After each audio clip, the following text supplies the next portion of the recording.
ఒక్కసారి ఇమాజిన్ చేసుకోండి. మీ ఫోన్ తనంతట తానే అన్లాక్ అయిపోతుంటే, మీ ఫోన్ డీపీలో మీ ఫోటో బదులుగా ఎవరో కొరియన్ మూవీ హీరో ఫోటో ఉంటే, మీకు తెలియకుండానే మీ ఇంటికి ఆన్లైన్ లో ఆర్డర్లు వస్తుంటే, వాటి డబ్బులు కూడా మీ ఫోన్ లోనే కట్ అయిపోతుంటే చాలా టెన్షన్ గా ఉంటది కదా. మరి ఇలాంటి పనులన్నీ ఒక అందమైన మోడర్న్ దయ్యం చేస్తుందని మీకు తెలిస్తే మీ పరిస్థితి ఏంటి? హాయ్ ఫ్రెండ్స్, ఈ రోజు మనం ఈ వీడియోలో ఎక్స్ప్లెయిన్ చేసుకోబోయే మూవీ పేరు సర్వం మాయ. ఇది ఒక మలయాళం మూవీ. సబ్స్క్రైబర్స్ కు ఈ మూవీ చూస్తున్న మీకు థ్యాంక్స్ చెప్పుకుంటూ కథలోనికి వెళ్తున్నాను. ఈ మూవీ టైటిల్ లో ఉన్నట్టు ఈ సినిమా మొత్తం ఒక ప్రశ్న చుట్టూ తిరుగుతూ ఉంటుంది. నిజంగా అన్ని మాయేనా, లేక మనమే ఒక మాయలో బ్రతుకుతున్నామా అని. ఈ మూవీలో హీరో పేరు ప్రభ. ఇతను ఒక యాస్పరింగ్ గిటారిస్ట్. ఇతనికి మ్యూజిక్ అంటే పిచ్చి. యూరప్ వెళ్లి తన డ్రీమ్స్ ఫాలో అవ్వాలని చూస్తాడు. కానీ చివరి క్షణంలో వీసా రిజెక్ట్ అవుతుంది. దాంతో మనడు చాలా డిసప్పాయింట్ అయిపోతాడు. చేసేది లేక తన ఊరు తిరిగి వచ్చేస్తాడు. అతనిది ఒక ట్రెడిషనల్ బ్రాహ్మణ కుటుంబం. తల్లి చనిపోయిన తర్వాత ప్రభకి అతని తండ్రికి మధ్యన చాలా గ్యాప్ వచ్చేస్తుంది. రిలేషన్ బాగా స్ట్రెయిన్ అయి ఉంటుంది. ఇంట్లో ఉండలేక, జీవితంలో ఏం సాధించాలో అర్థం కాక అతను తన అక్క చేసే పూజలకి హెల్ప్ చేయడం మొదలెడతాడు. అప్పుడే అతని జీవితంలో ఒక వింత సంఘటన జరుగుతుంది. ఎప్పుడూ మామూలు పూజలు చేసే మన ప్రభ ఒకరోజు ఓ పిల్లాడికి పట్టిన దెయ్యాన్ని వదిలించడానికి సంబంధించిన పూజ చేయడానికి ఒక ఇంటికి వెళ్తాడు. అక్కడ ఆ పిల్లాడికి దెయ్యాన్ని వదిలించే పూజ చేస్తాడు. ఇక్కడ ఈ పూజ జరిగే విధానాన్ని మాత్రం డైరెక్టర్ చాలా బాగా చూపించాడు. బ్యాక్గ్రౌండ్ మ్యూజిక్ గానీ, హీరో ఫేస్ ఎక్స్ప్రెషన్స్ గానీ, దేవుణ్ణే నమ్మని నేను పూజలు చేయడం ఏంటో, అంతకన్నా కామెడీ ఏంటంటే ఈ రోజు ఇక్కడికి వచ్చి దెయ్యాన్ని వదిలించడానికి పూజ చేయడం అనే విధంగా హీరో అక్కడ పూజ చేస్తున్న విధానం, ఆ పిల్లాడి పేరెంట్స్ కి ధైర్యం చెప్పే విధానం, పూజ చివరిలో ఉందనగానే ఆ పిల్లాడికి దెయ్యం వదిలేయడం, ఇదంతా కళా నిజమా అనే భ్రమలో పూజ చేస్తున్న ఈ మూవీ హీరో ఫుల్ కన్ఫ్యూజన్ లో ఉంటూనే ఆ పూజ కంప్లీట్ చేయడం. దెయ్యం వదిలేసిన ఆ పిల్లాడు ఎప్పట్లాగే నార్మల్ అయిపోయి వాళ్ళ అమ్మా నాన్నలతో సరదాగా మాట్లాడడం, ఈ సీన్లన్నీ ఇక్కడ డైరెక్టర్ చాలా బాగా చూపించాడు. దెయ్యాన్ని ఇంత సింపుల్ గా వదిలించినందుకు హీరోకి డబ్బులు కూడా బాగానే ముడతాయి. పూజ అయిపోయిన తర్వాత హీరో తన ఇంటికి వచ్చేస్తాడు. ఆ రోజు ప్రశాంతంగా నిద్రపోతాడు. ఉదయాన్నే అతనికి ఫోన్ వస్తుంది. అవతల మనవాడితో మాట్లాడిన తర్వాత నీ ఫోన్ డీపీ చూసి నువ్వా కాదా అనే కన్ఫ్యూజన్ లో కొంతసేపు ఆలోచించి తర్వాత నీకు కాల్ చేశాను అంటాడు. వెంటనే హీరో తన ఫోన్ డీపీని చూసుకుంటాడు. అందులో ఎవరో కొరియన్ మూవీ హీరో ఫోటో ఉంటుంది. ఈ విషయాన్ని మన హీరో కొంచెం లైట్ గా తీసుకుంటాడు. ఆ రోజు ప్రభాకి ఒక వ్యక్తి వార్నింగ్ ఇస్తాడు. హీరో చేసే పూజలకు వచ్చే డబ్బుల్లో తనకు కూడా వాటా కావాలని, అలా ఇవ్వకపోతే నేను ఊరుకోను అని.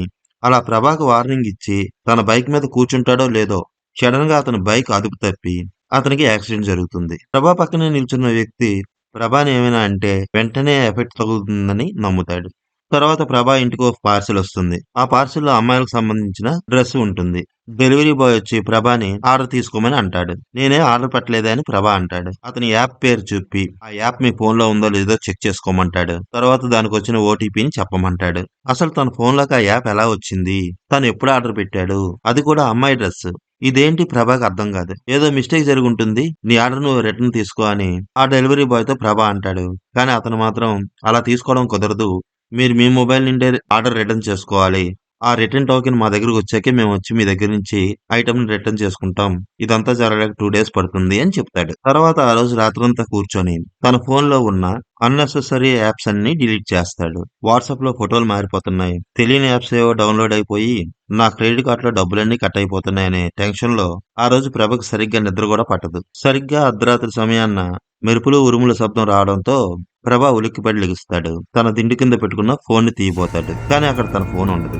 సడన్ గా మంచం నుంచి లేచి చూసేసరికి తన మంచం పక్కనే ఒక అందమైన అమ్మాయి ప్రభా ఫోన్ యూజ్ చేస్తూ సడన్ గా ప్రభా వైపు చూస్తుంది. అంతే, ఒకవైపు ఆ అమ్మాయి, ఇంకోవైపు మన ప్రభ. ఇద్దరు ఒకరిని చూసి ఒకరు భయపడిపోతారు. హెవ్వుమని కేకేసి ఉలిక్కి పడతారు. తన ఇంట్లో తన గదిలో అర్ధరాత్రి పూట, అది మెరుపులు ఉరుముల శబ్దాల మధ్యలో, ఇంత చీకట్లో ఎవరో తెలియని అమ్మాయి సెల్ ఫోన్ వెలుతురులో కనిపిస్తే మన ప్రభ జడుచుకుని అరిచాడంటే ఒక అర్థం ఉంది. కానీ మన ప్రభను చూసి ఆ అమ్మాయి కూడా జడుచుకుని అలా అరిచేసరికి ప్రభతో పాటు ఆడియన్స్ కూడా కొంచెం కన్ఫ్యూజ్ అవుతారు. అలా తన గదిలోని అమ్మాయిని చూసి భయపడుతున్న ప్రభని ఆ అమ్మాయి హాయ్ అంటూ పలకరిస్తుంది. అయినా భయం తగ్గిన ప్రభ ఆమె వైపే వణుకుతూ చూస్తుంటాడు. ఏంటి మాయమైపోనా, ఓకే బాయ్ అంటూ ఆ అమ్మాయి సడన్ గా మాయమైపోతుంది. అంతే, మన ప్రభకి గులాబ్ జాములు గూట్లోకి వచ్చేస్తాయి. అలా ఆ రోజు నుండి రాత్రులు ఆ అమ్మాయి ప్రభకి తరచూ కనిపించడం, అయినా అతను ఏమీ అనకుండా చాలా ఫ్రెండ్లీగా మాట్లాడడం, దాంతో మనోడు భయం భయంగానే ఆ అమ్మాయితో నువ్వెవరు ఏంటి అనే విషయాలు ఆరా తీయడానికి ప్రయత్నించడం.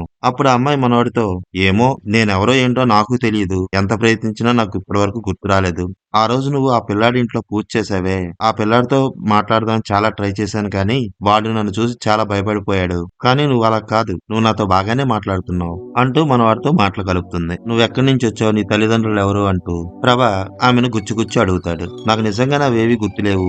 నాకు నా ఇష్టాలు మాత్రమే గుర్తున్నాయి. నాకు మ్యూజిక్ అంటే ఇష్టం, సెల్ ఫోన్ అంటే ఇష్టం, మంచి మంచి మోడర్న్ డ్రెస్సులు అంటే ఇష్టం. అవి తప్ప నాకు ఇంకేమీ తెలియదు.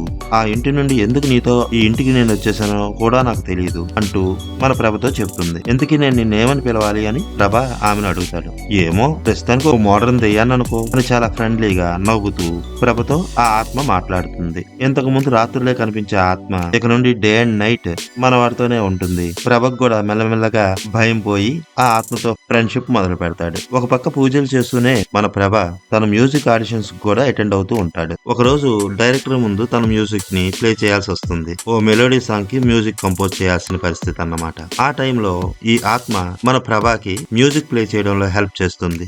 ఆమె చేసిన ఆ హెల్ప్ వల్ల ప్రభ ఆ మోడర్న్ గోస్ట్ ఇద్దరు ఇంకా మంచి ఫ్రెండ్స్ అయిపోతారు. అప్పటి నుంచి అందమైన ఆత్మ మన ప్రభాకి సలహాలు ఇవ్వడం కూడా మొదలు పెడుతుంది. ఒక రోజు మ్యూజిక్ పని మీద ప్రభ ముంబై వెళ్లాల్సి వస్తుంది. ఆ రోజు ప్రభతో పాటు ఈ అందమైన గోస్ట్ కూడా ఫ్లైట్ ఎక్కుతుంది. అప్పుడు తనకి తన గతం కొద్దిగా గుర్తొస్తుంటుంది. నేను చనిపోయే ముందు లవ్ లో ఉన్నానని, నేను చనిపోయే చివరి క్షణంలో ఎస్ అనే పదాన్ని విన్నానని ప్రభతో చెప్తుంది. తర్వాత వీళ్ళిద్దరూ ముంబై చేరుకుంటారు. తర్వాత ప్రభ ఆ డైరెక్టర్ ని మీట్ అవుతాడు.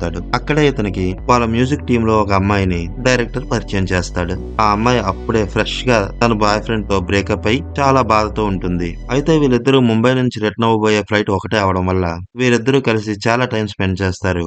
చాలా తక్కువ టైంలోనే వీళ్ళిద్దరూ ఫ్రెండ్స్ అయిపోతారు. ఒక్క ప్రభకు తప్ప ఎవరికీ కనబడిన ఆ అందమైన గోస్ట్ అమ్మాయితో ఎలా మాట్లాడాలి, ఆమె ప్రెజెంట్ సిచ్యువేషన్ ఎలా ఉంది అనేది పక్కనే ఉండి ప్రభకి చెబుతూ ఉంటుంది. అలా వాళ్ళు ముంబై నుండి రిటర్న్ ఫ్లైట్ లో కలిసే వచ్చేస్తారు. తర్వాత అక్కడ నుంచి ఎవరింటికి వాళ్ళు వెళ్ళిపోతారు. ఇలా రోజులు గడుస్తున్న కొద్దీ ఈ అందమైన ఆత్మకి ప్రభకి మధ్యన వాళ్ళకి తెలియకుండానే ఒక రకమైన బాండింగ్ ఏర్పడుతుంది.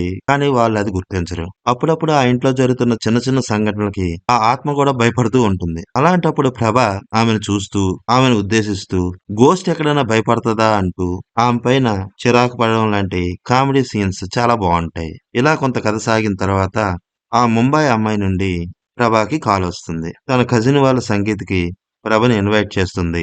వాళ్ళుండే లొకేషన్ ని మనోడికి సెండ్ చేస్తుంది. ఇదంతా పక్కనే ఉండి వింటున్న ఆ అందమైన గోస్ట్ మన ప్రభని చాలా ఎంకరేజ్ చేస్తుంది. అక్కడికి వెళ్ళమని ఫోర్స్ చేస్తుంది. వెళ్ళిన తర్వాత అమ్మాయితో ఎలా బిహేవ్ చేయాలి ఏంటి అనేది, అలాగే ఆ అమ్మాయికి ఇతని మీద ఇంట్రెస్ట్ ఉంది అనే విషయాన్ని, అసలు ఆ అమ్మాయిల మనసు ఎలా ఉంటది అనే విషయాన్ని చెప్తూ ప్రభకి చాలా పెద్ద క్లాసే తీసుకుంటుంది. అదే ఫ్లోలో ఆ అమ్మాయి దగ్గరికి నువ్వు కారులో వెళ్తే బాగుంటుంది, నువ్వు మీ నాన్నగారిని అడిగి కార్ తీసుకో అని చెప్తుంది.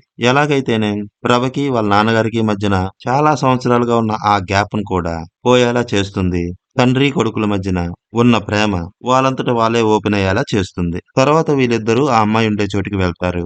ఆ ఫంక్షన్ లో ఆ ముంబై అమ్మాయి మన ప్రభని గట్టిగా కౌగిలించుకుంటుంది. ఆ సీన్ చూసిన తర్వాతే ఈ అందమైన గోస్ట్ కి ఒక రకమైన జలస్ ఏర్పడుతుంది. ఆ ఫంక్షన్ అయిపోయేంత వరకు వాళ్ళిద్దరూ కలిసి ఉండడాన్ని చూసి ఒక రకమైన పోసివ్నెస్ లో ప్రభ మీద తనకు ప్రేమ ఉందని గ్రహిస్తుంది. ఇదే విషయాన్ని వాళ్ళిద్దరూ ఆ పార్టీ నుండి తిరిగి ఇంటికి వచ్చేస్తున్న సమయంలో కారులో ఉండగా ప్రభతో ఈ అందమైన ఆత్మ నేను నిన్ను ప్రేమిస్తున్నాను అని చెబుతుంది. అది విన్న ప్రభ చాలా లైట్ తీసుకుంటాడు.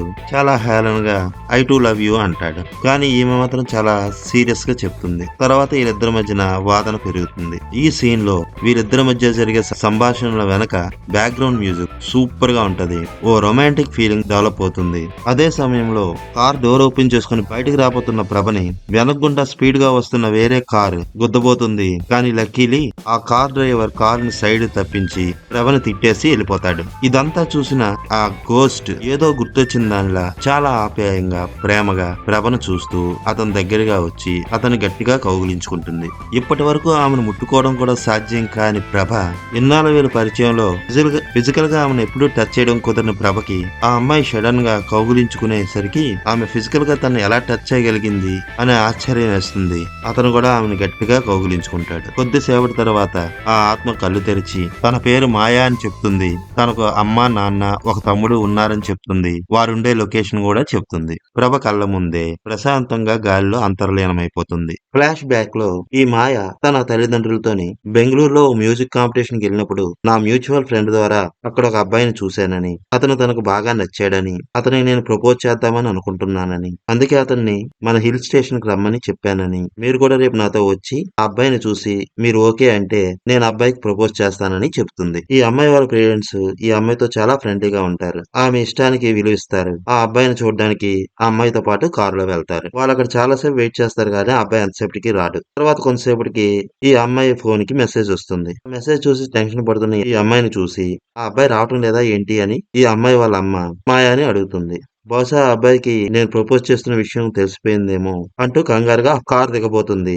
ఇంతలో అట్నుంచి వస్తున్న ఒక వెహికల్ మాయాని గుద్దేస్తుంది. ఆ ప్రమాదంలో మాయాకి బ్రెయిన్ డెడ్ అవుతుంది. మాయాని ఐసీయూ రూమ్ లో ఉంచుతారు. ఈ విషయం తెలిసిన మాయా వాళ్ళ తమ్ముడు ఉండే స్కూల్ ప్రిన్సిపల్ ఒక అబ్బాయిని తోడిచ్చి మాయా వాళ్ళ తమ్ముడిని హాస్పిటల్ కి పంపిస్తుంది.